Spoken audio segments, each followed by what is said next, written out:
The Knicks have a spacing issue that didn't impact them at all in this game, but against more elite teams where like 2 or 3 possessions could be the difference, it's going to matter and they need to really clean it up. So let me explain what I mean. This is the first possession of the game and the Bucks are going to have Lopez on OG. So this is a formation they see a lot, except it's normally on Hart. But the point being, they should know that this formation is going to happen. So on the top of your screen, on the strong side, they're going to run Chicago zoom action. It's a really frequent play they run here. But look at the bottom of your screen. OG's not even in a position to receive this ball and shoot. And the Bucks aren't worried that OG's going to get the ball because everyone knows that this play is for Brunson. Until Brunson gets the ball, OG's not going to get the ball, right? And when you're a team like OKC and you know this is going to happen when you watch the film in a playoff series, you're just going to leave them open. You're going to pack the paint no matter who that shooter is, right? Like, look at this.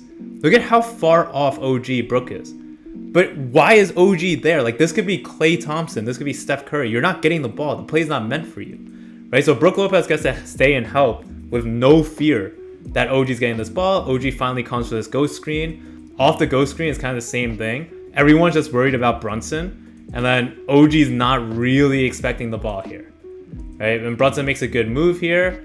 But generally, if the play's not run for you, you're not really expecting the ball, and that's a problem. Like, this is a 5-out offense. Your defender, OG's defender, Brook Lopez, is already in help.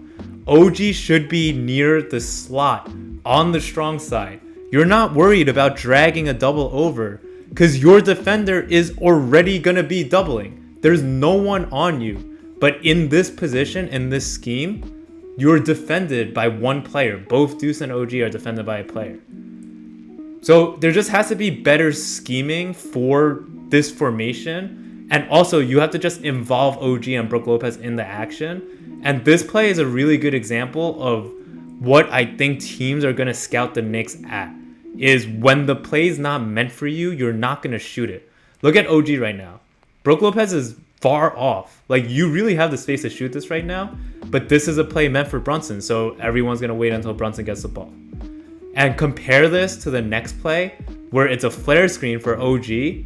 OG's going to shoot immediately with less space.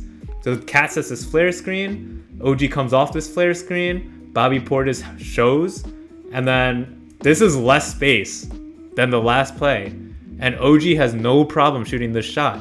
Whereas on the play before, he's not going to shoot that shot.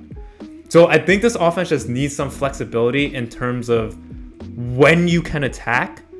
And you should be attacking more even on sets that aren't designed for you. The next thing to note, on these post touches, or on a lot of advantages generally, the play is to cut. So look at how deep in the paint all the Bucks players are. Look at Giannis, look at Lopez, look at Dame, look at Jackson. Against OKC, they were even tighter. Everyone was touching the paint. But we have to capitalize on this by running stuff off ball. Like, Hart should be the one cutting, not OG. OG cutting makes no sense because your defender is already in the paint. If Hart cuts, OG can lift up and everyone can lift up and kind of like shift towards Cat so that Cat has a better passing angle. Instead, OG cuts and then you're just basically cutting into the defender. So that's why it was really difficult because sometimes you would have 2 players cutting against it in the OKC game. You're going to see it here again. OG is just going to cut right into Lopez, who's defending him in help already.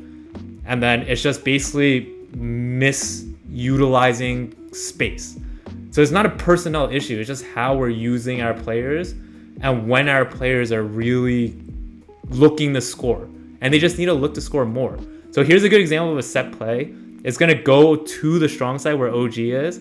Hart's going to set a flare screen. And OG's just going to get a wide open look. And this is a play obviously designed for OG. And if that's the case, if that's what it takes, then we should just be running stuff like that more for OG. So here, this was really cool to see. Like, I don't think this happens a lot. I don't really remember seeing it a lot. But no Brunson pick and rolls where Brunson's in the game. And then you're also picking on Lopez, right? The center matchup. So there's a good matchup, and then OG misses this. Unfortunately, the next 4 clips I think are all good plays and they're all misses. But this is just good reps, right? You need someone else to be a creator. Here, Josh Hart's a creator. He has a lot of momentum coming into Brook Lopez because Lopez is playing off OG. Brunson's going to go down into the corner, and because of that gravity, Mikhail's going to lift up for an open shot, right? And Brunson doesn't touch the ball once on this possession. And I just think these things have to happen more. Imagine the OKC game. You're basically removing Dort from the play. And you're running that with SGA and Hart instead. So look at this play. This is maybe my favorite one. Whoever the center's on, they should be the pick and roll ball handler. You have to trust your players to make play. Whether this is Hart, OG, Mikhail, you have to trust them to run this pick and roll when a center's on them. This is unfortunately a turnover. But you can't just like run it once. It doesn't work out and move away from it.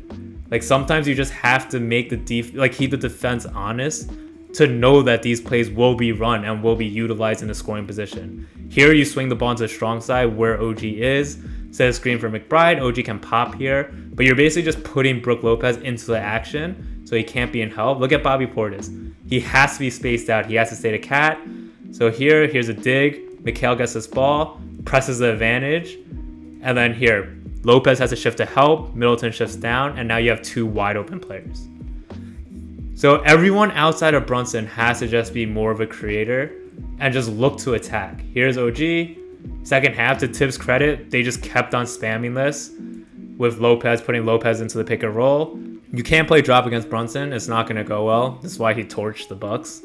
But here, look at Brook Lopez and look at OG. Brunson's going to step back and take this. It was awesome to see him shoot threes off the dribble, but OG's wide open too.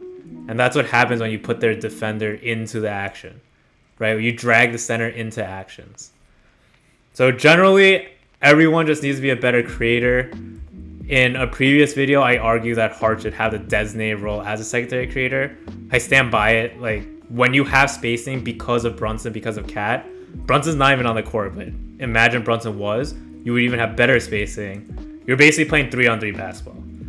Like Hart, Mikhail, OG should be able to play 3-on-3 basketball and win that matchup every single time. So you just have to trust them a little bit more and allow them to play off sets and play off actions where ultimately the play is meant for Brunson, but if they see an advantage, they need to be encouraged to take it.